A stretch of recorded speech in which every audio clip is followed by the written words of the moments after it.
Today I'm going to show you a little bit of chest. And now these are just things I do. Like, you know, you could have a machine. This is here. I haven't got any weights on it because my shoulder's fucked at the moment. But here, this is an incline. Sometimes I like this incline. Sometimes I go a little steeper. But sometimes the steeper you go, I get it on the front delt. So let's just say I was doing this one. The main thing is, when I'm doing this, is I'm pushing like this. Chest up and then up to there. I never fully lock out. So down and up. What I see a big mistake a lot of people do is, as they push up, they go like that and they sink their chest down, then it becomes shoulders. So keep your chest up, so you're pressing all the time with your chest up, pressing away like that, pressing like that, chest up. Don't sink down and do that. So you'll see it on even machines, you know, like the fly machine, this where people are flying. With that arm out there, oh my God. Sometimes when it gets heavy, they go like that. And this then puts more stress on the front delts. So if you're doing this machine where you're flying like that, keep your chest up the whole time and squeeze. Don't go sinking it in. Same as if you're like on a press machine, just sit up on. You'll be sitting up like this. Chest up and squeeze, chest up and squeeze. Again, people go too heavy and as they're pressing, they go, and then it becomes front delt work and that. This is why a lot of people develop front delts. I do a shoulder one another day, but I got shoulder problem, that's from fucking walking the dogs. But a lot of time, we just do it all the time because we train chest so hard. We do everything, shoulders, a lot of pressing, that here becomes so developed. When we get the rear delt, you go, that's enough. And then some people go too heavy on rear delts. It's a small muscle, your rear delt. But yet people are fucking going crazy. So here's a tip. Take it from someone that's been there and done it.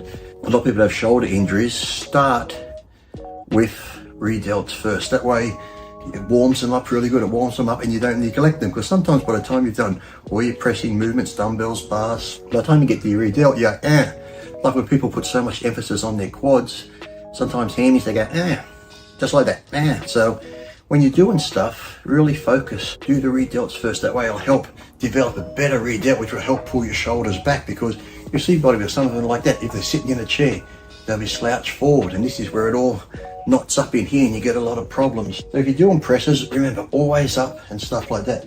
Now here's the one, Lou Ferrigno and Ira, Lou's training partner, who trained me for a lot of shows. If you're doing, say, a dumbbell fly, the main thing is too, big dumbbells here, Lee, this is just for demonstration. Get a nice stretch out, little bit bend, but don't go super heavy. I see a lot of people going heavy on flies and they're doing this, so it really becomes just another press. You want to go out, but the trick is when you come up, turn them in like that and squeeze your chest. So you go down, squeeze your palms in, don't touch them, so you're like that, and really lift your chest up and squeeze. So you're out, turn in, squeeze. A good way to get all your chest and lower chest, just by that little squeeze like that. And the same as I'm doing dumbbell presses, I come down, I go up, never hit them, because if you hit them, it takes tension off. I know a lot of people do it, so it sounds good, but go down to there, little bend in your arms, but squeeze the fuck out of your chest. Maybe keep an inch gap in between them. Like I said, keep the chest up. That's about the pace I do it. Some people go up, down, slow. No, I just go about that pace. So it's just like that and squeeze. But if you're doing the flies, like I said, come up, in. And that means flat fly, incline fly, all the time I do the same and squeeze like that. There's another one I want to show you. I'm not sure if I can, but a lot of people do dips for chest. And dips are good for chest, but the thing is, a lot of people do them and it becomes more a tricep exercise. Now, this was one of Lou Ferrigno's favorites that he'll do. I'm not sure if I can do it because of my shoulder, but when you do them, hop up on the dip bar, put your feet forward like that, toes down, so you're in a position like that, and dip like that. Just doing that killed my shoulder. I think I've got a bigger tear in there. So when you're up there, it really hurt. When you're up there, I'll try and get up there again for you. Look at me, if I can get injured for you. I'll stand on this. So like I said, you're in this position, feet forward. Don't let them come back. Keep your feet forward and toes down, like a ballet dancer. Don't let your feet come up, so you're pointing your toes down, chin on your chest, and you're like that. So you almost look like a banana, and stay in that position the whole way, up and down. And make sure your feet are forward. Don't let them come back here. Working triceps. Keep them out there, toes down in this position.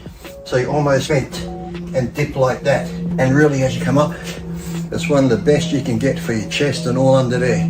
Like I said, Luke Ferrigno and his training partner had me doing them, and it makes a huge difference, because like I said, some people we do dips this way for chest and that, but really you will feel your chest a little bit more tricep.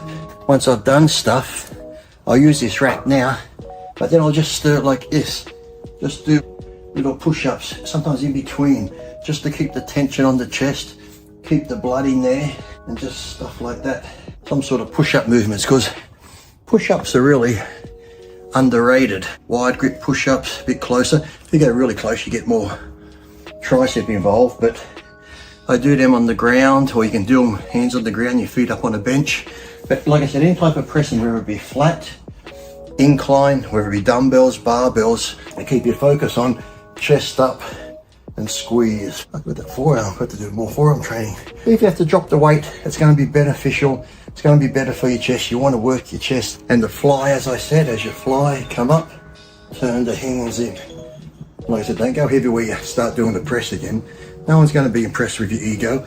Out, squeeze. And I said, same movement on flat and decline. So there's a few tips for chest training. Have a good chest workout.